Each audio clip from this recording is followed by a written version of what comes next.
Hey, everybody. I'm here with Danny Cashman, a late-night staple on television in Maine. You've been doing the show for over a decade now, maybe two, yeah. It's a loaded question, but we've been doing it continuously for about 14 years. It started, we had an earlier version. We were a reboot before reboots were cool. So we started it in 1997, went for about 5 years, and then away for 8 years, and we've come back in 2010, so about 14 years continuously. Okay. It's a lot of math. A lot of math to figure out. So you guys are in, I guess it's the final season now? Or Next season's the final season. Okay. Yeah.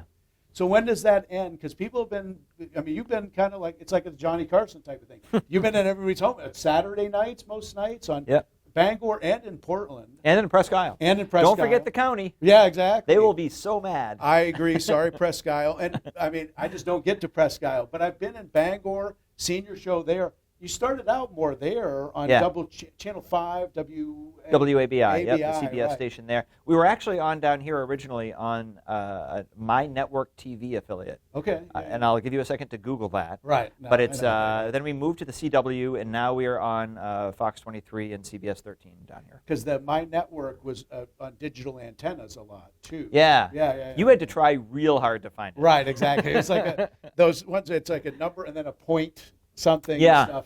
Yeah. But I mean, getting it on and being on throughout all of Maine is pretty cool.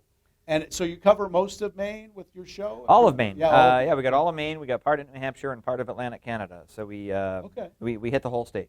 And is the show popular in Canada too? Or? Don't know. Don't know. Yeah. I don't think about Canada. Exactly. It's not right on the I top kind of forget they're priority, there most of the time, actually, other than Tim Hortons. So tonight's episode that we're broadcasting, but you'll be broadcasting live here, Westbrook Performing Arts Center, and your tonight's episode.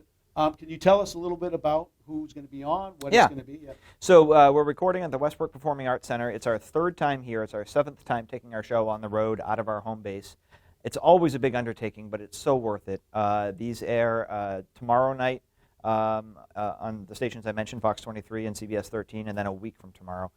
Tomorrow night you'll see a Westbrook basketball legend, Lisa Blaze Manning. She won 4 state titles with the Westbrook Blue Blazes, and then she went on to win a national title for the NCAA, or with the NCAA with the Old Dominion something or others.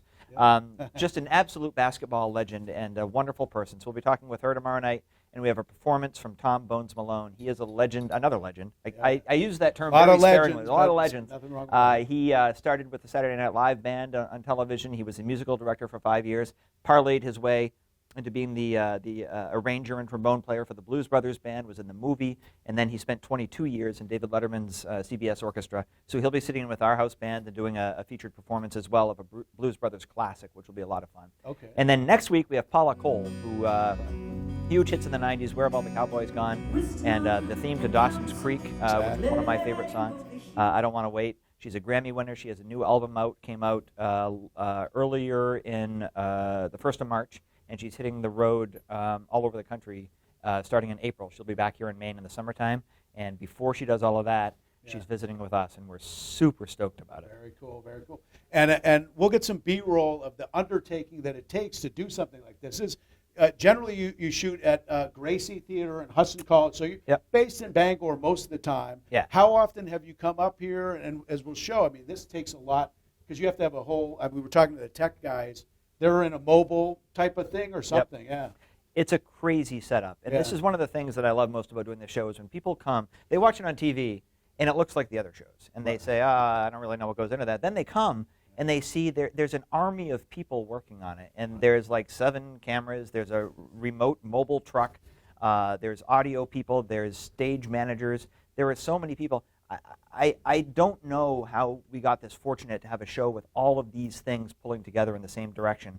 But I love it when people come and see it and they say, oh, I had no idea that there's somebody that has to hold the cue cards. Right. And I had no idea that there's somebody that has to give Dan a back rub during a commercial. That doesn't happen yet. But maybe that's a different Dan. I think, isn't that a different Dan you're different talking Dan, about? Yeah. Right, So it is a labor-intensive thing. But we've done on the road 7 times, I think, over the years. This is our 3rd time in Westbrook. Third time. Yeah, we've gone to Penobscot Theater Company. We have gone to the Holton Performing Arts Center, Westbrook Performing Arts Center, and we were in Sanford. So this is our last time doing it. It's pretty sad, actually. It's kind of bittersweet, but it's wonderful. Yeah, and that was kind of what my question was that you have been here a few times, so you Yep. worked out the kinks. I don't know about that. Right, exactly. You're still working on it here and there, yeah. Yeah. Well, it's interesting about what you talked about. A lot of people, they see the final product. They don't know how the sausage is made, all that goes into it. Yep. Like what kind of, it looked like a lot of people involved between the band and the background crew.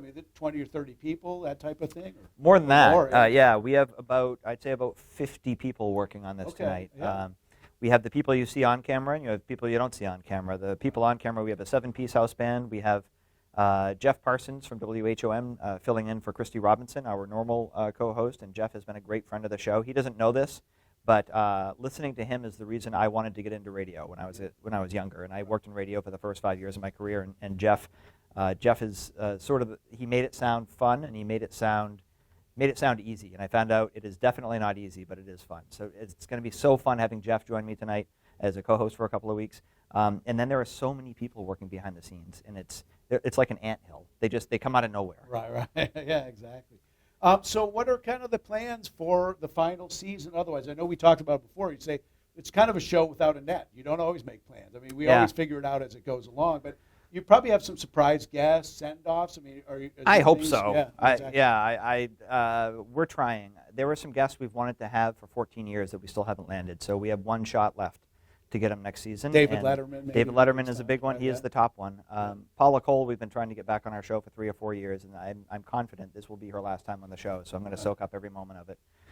We have guests that have been on our show that we want to come back, some regulars, sort of our version of the Don Rickles and the Keith Olbermanns that Letterman had, or just the people throughout the years that have been on other late night talk shows. We have our own versions of that.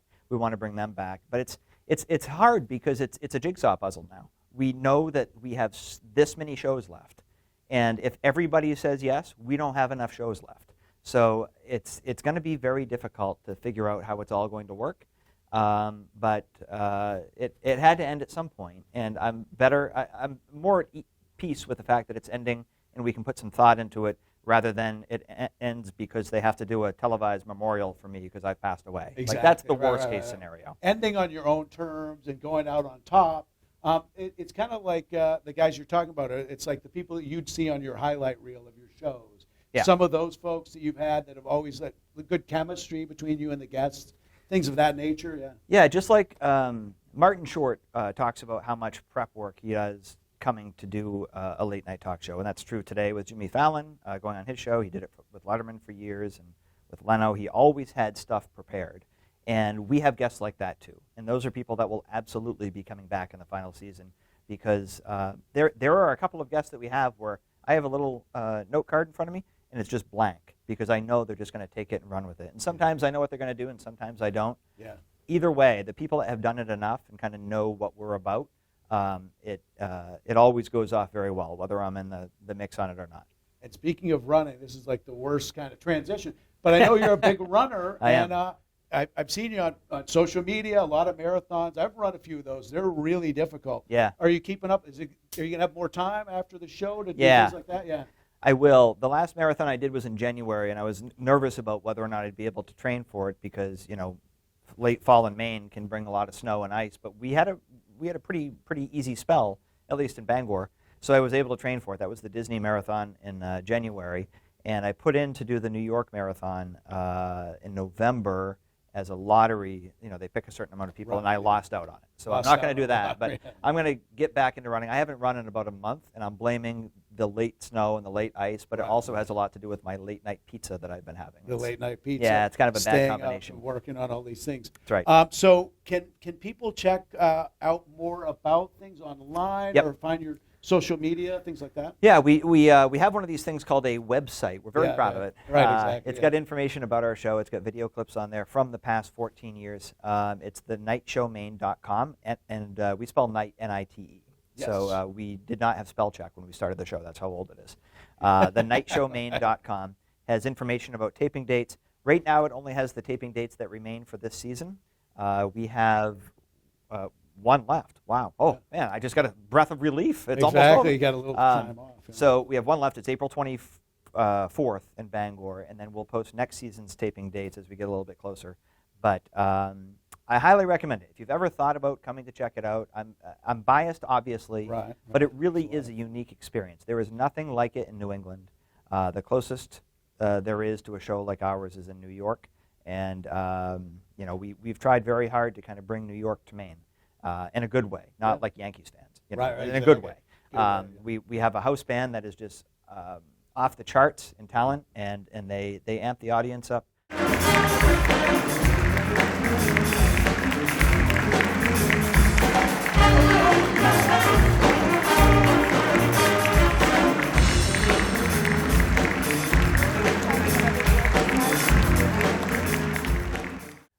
We have an audience warm-up guy, just like the big guys do. Okay. We have an audience. We have great guests, some of them that are local, some that come in from away. And the taping in Westbrook tonight is, I think, a perfect sort of cross-section of that. We have a local hero.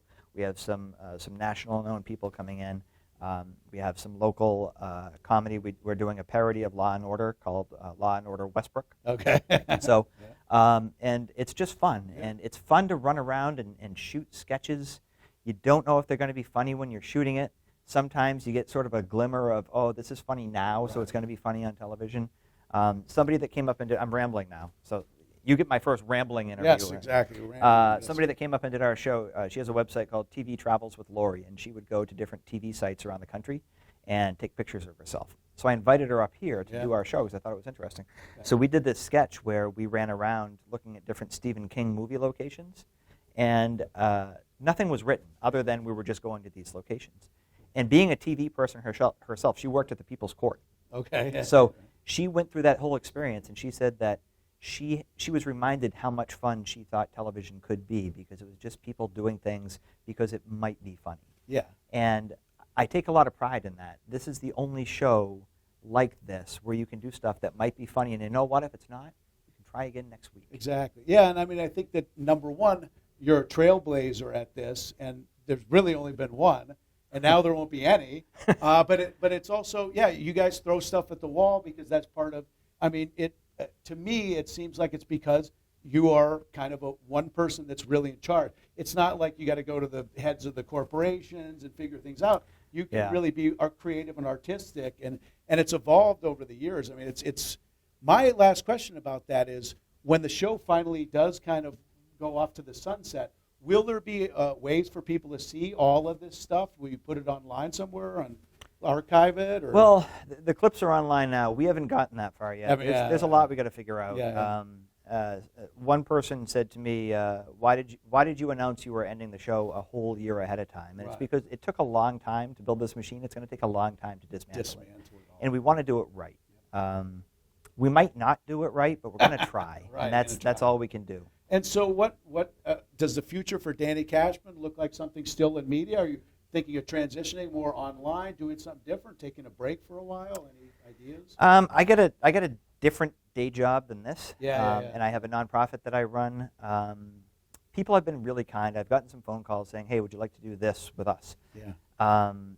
It is flattering, and I'm not saying no to anything, but I don't have a burning desire to be on television. I had a burning desire to do this show. So there might be something else that comes along that I am equally passionate about, but this has very little to do with seeing myself on television. Right. Don't get me wrong, I love that part. But it has more to do with, I grew up idolizing David Letterman and Johnny Carson, and now I get to do what they did in the state that I grew up in, and there's nothing better than that. Well, it's very rare they get to really live your dream, and you've done that, and now there's other things to do as well that you're excited about. Well, I wouldn't say that. Okay, yeah, exactly. Right. I'm going to find something. Find I'm sure. something. I mean, exactly. Yeah. This it's been a lot over. It's been a very public 15 years, and I think there's got to be at least a little bit of a respite to not have a public thing that I'm doing.